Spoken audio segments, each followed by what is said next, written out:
ज्येष्ठ माह का दूसरा मंगलवार आज अयोध्या के हनुमानगढ़ी समेत देश भर के हनुमान मंदिरों में श्रद्धालुओं का तांता। उत्तराखंड चारधाम यात्रा में आस्था का सैलाब। सुरक्षा मजबूत करने के लिए अर्धसैनिक बलों की 15 कंपनियां तैनात होंगी। श्रद्धालुओं के लिए खोले गए अयोध्या राम मंदिर परिसर के परकोटे में बने 6 उपमंदिर, बिना पास के हो रहा दर्शन पूजन।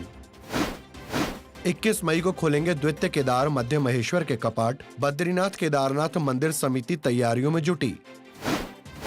ज्येष्ठ माह का आज दूसरा मंगलवार है। अयोध्या के हनुमानगढ़ी, प्रयागराज के बड़े हनुमान मंदिर और दिल्ली के मरघट वाले हनुमान मंदिर समेत देश भर के हनुमान मंदिरों में आस्था का सैलाब उमड़ रहा है। सुबह से ही मंदिरों के बाहर लंबी लंबी लाइनें देखने को मिल रही हैं। श्रद्धालु सुख, शांति और समृद्धि की कामना कर रहे हैं। सुरक्षा व्यवस्था के कड़े इंतजाम किए गए हैं।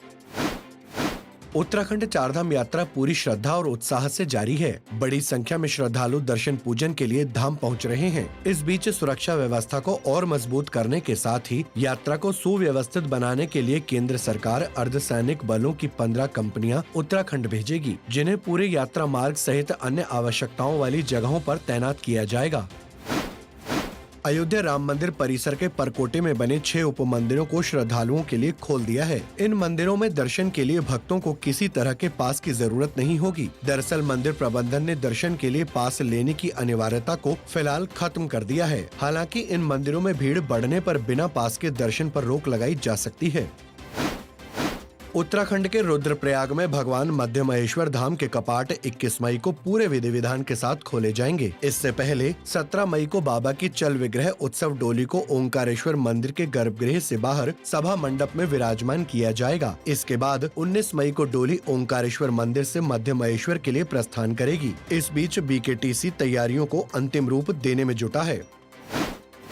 पर्यटन का सीजन शुरू होने के साथ ही नैनीताल के कैंची धाम में बड़ी संख्या में श्रद्धालु पहुंचने लगे हैं। ऐसे में श्रद्धालुओं की भीड़ और ट्रैफिक व्यवस्था को संभालने के लिए पैरामिलिट्री फोर्स एसएसबी की 2 कंपनियां तैनात की गई हैं। केंद्रीय गृह मंत्रालय के निर्देश पर तैनात पैरामिलिट्री फोर्स के जवान पुलिस के साथ कंधे से कंधा मिलाकर शहर की ट्रैफिक व्यवस्था संभाल रहे हैं।